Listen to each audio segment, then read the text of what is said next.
What does she have to fear if she's telling the truth? Time and time again, she accuses him of doing something, which then when you hear the full context is an absolute nothing burger. She wants us to believe this is actionable harassment. TMZ has gotten its hands on that video, and you can hear Blake Lively and Justin Baldoni interacting as themselves, knowing that this is all on video and that this is going to be used to create this dance scene. And no such moment is shown. The atmosphere in the courtroom is tense. Journalists and reporters fill the seats, cameras flashing as Blake Lively walks in, her expression unreadable. Megyn Kelly sits at the prosecution table, her eyes fixed on the evidence folder in front of her. The silence is heavy, anticipation filling the air as everyone awaits the bombshell revelation that could change the course of this case forever. To that Justin Baldoni news before we go. As you know, we had Brian Friedman, his lawyer, on the show, also my own personal attorney, to talk about Justin's defense. And this thing is getting even more bizarre.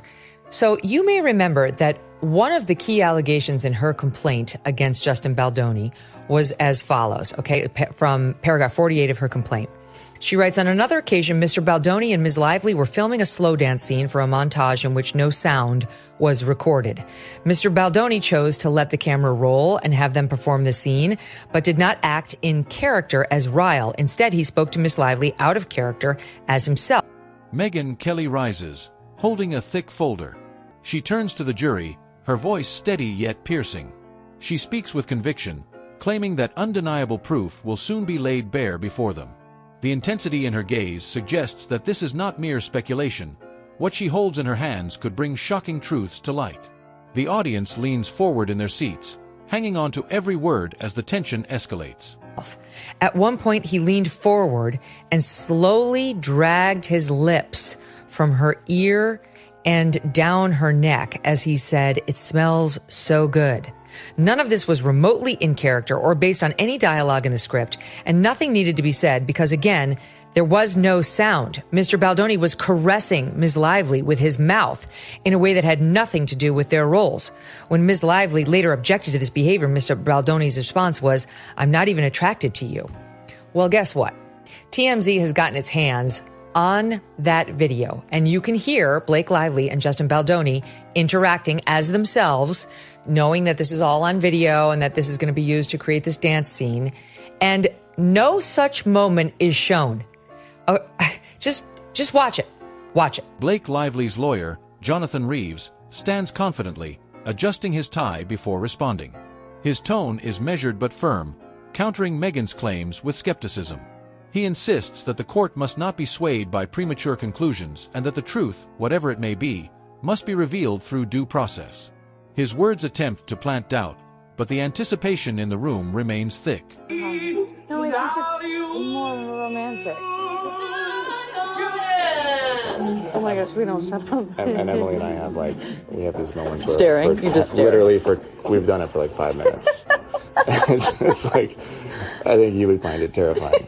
He's literally You're talking about their spouses. And like I time found a sociopath. and like time stops. Yeah. But like that's just how it's been for us from the beginning. No, we're like, oh my god, there's And they score again. no. It's like, oh my god, I forgot to tell you something else. I think that's cute. You guys are really cute. I think it's more than cute. They're acting like lovers. My nose is so big. Yes, I was hoping that we could address this. It's not too late. Just gotta shut down. We gotta call an insurance month and just deal with that. And then Deal with your big nose. just kidding.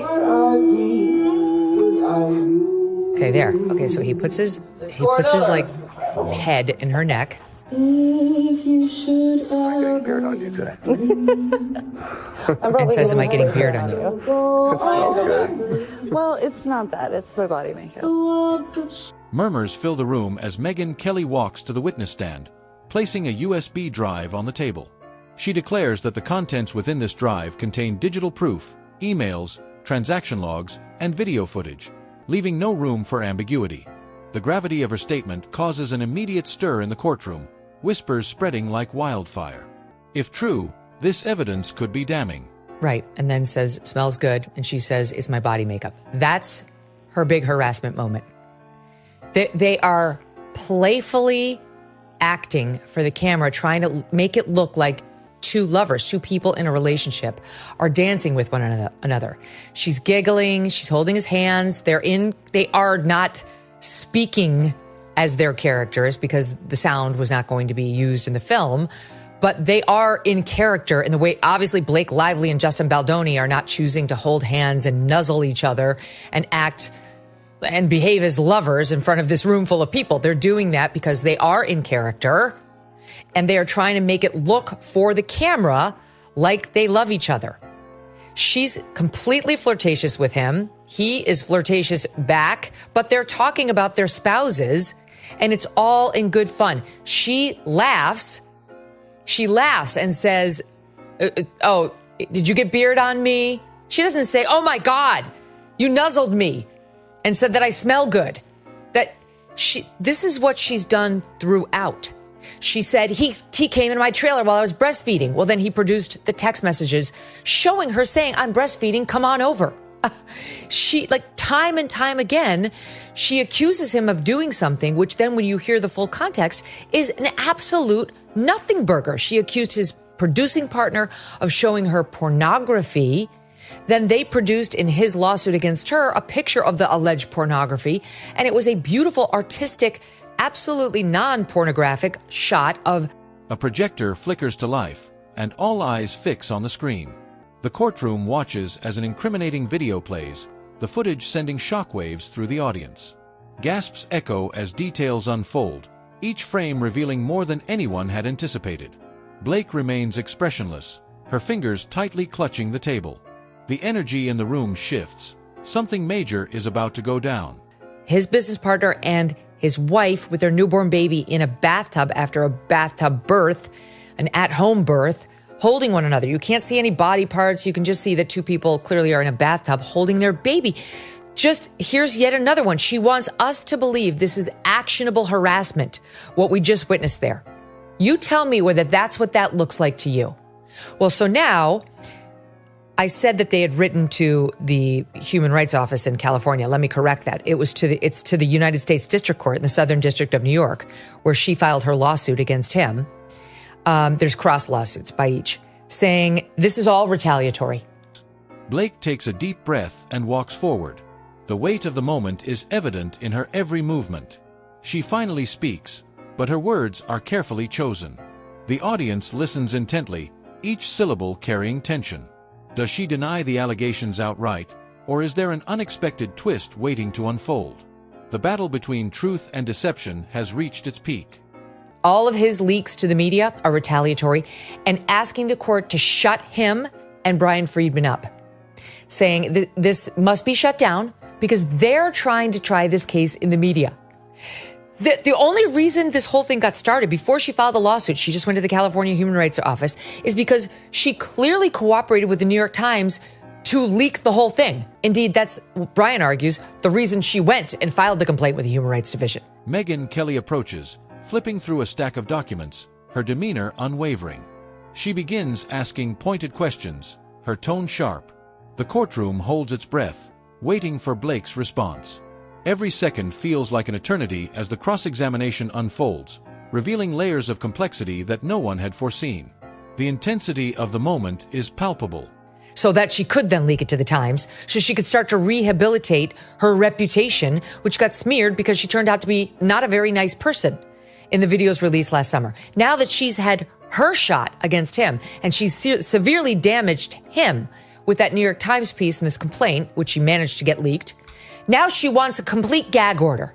Now he needs to be shut down to protect her. This is very unfair to poor Blake. Why should Justin be able to release snippets to the media without the full context? That's what she said. That's what she did. She alleges that she's a Me Too victim there. That's absurd. Murmurs escalate into whispers, and whispers into outright commotion. People shift in their seats, struggling to process what they just witnessed.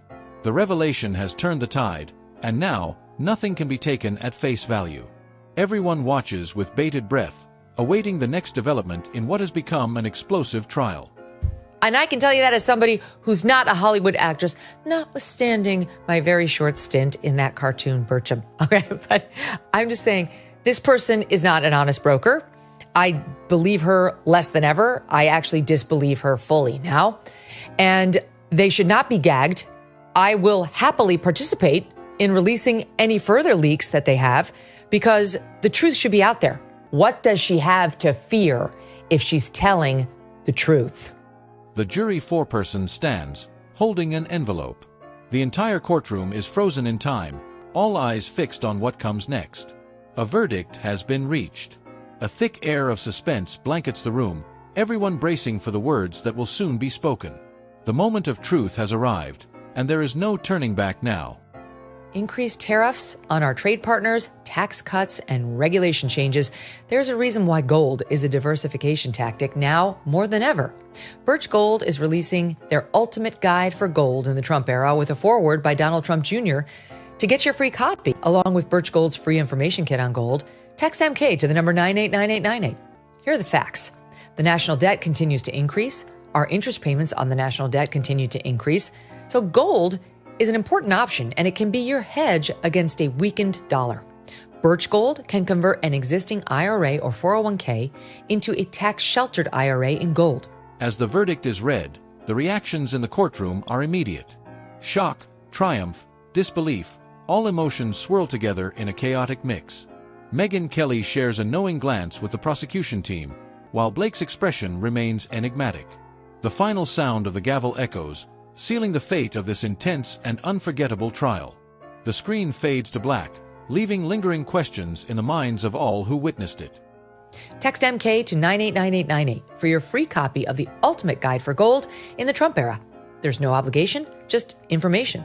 With an A+ rating from the Better Business Bureau, countless 5-star reviews, and thousands of happy customers, find out more about Birch Gold. There is a reason so many people love these guys and take all or just a small part of their existing IRAs and move them over into gold with Birch. Text MK to the number 989898. What does she have to fear if she's telling the truth? Time and time again, she accuses him of doing something, which then when you hear the full context is an absolute nothing burger. She wants us to believe this is actionable harassment. TMZ has gotten its hands on that video, and you can hear Blake Lively and Justin Baldoni interacting as themselves, knowing that this is all on video and that this is going to be used to create this dance scene. And no such moment is shown.